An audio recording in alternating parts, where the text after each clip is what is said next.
Leader of the House, we have two statements. One from the Cabinet Secretary for Health, who's left the chamber at the moment, on sometime before the whole October recess on the boundary changes progress as far as Cwmtaf ABMU board is concerned. So we can update on what's happening and where we will be going, because this will take effect as of April next year. And it's important that we, as members, are able to have that detailed an opportunity to examine the Cabinet Secretary on those matters.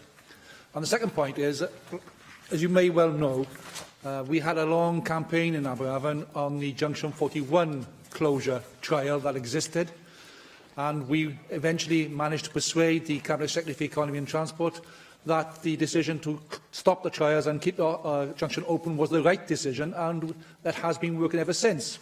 Now, last week, a report commissioned by the Welsh Government on the M4, Junction 41 to 42, temporary 50-mile-an-hour speed limit and the emissions has been published, and in that is the reintroduction of a possibility of closing the westbound slip road for Junction 41 again.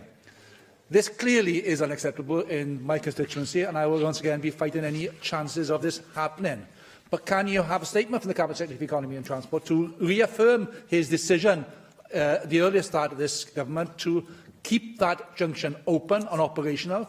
Because any attempt to close that junction on the grounds of pollution, I can assure you, will increase pollution on the ground where people are breathing in as the cars get congested in the local roads. It is not an answer to this, and whoever wrote this clearly doesn't know the streets or the congestion caused during that trial.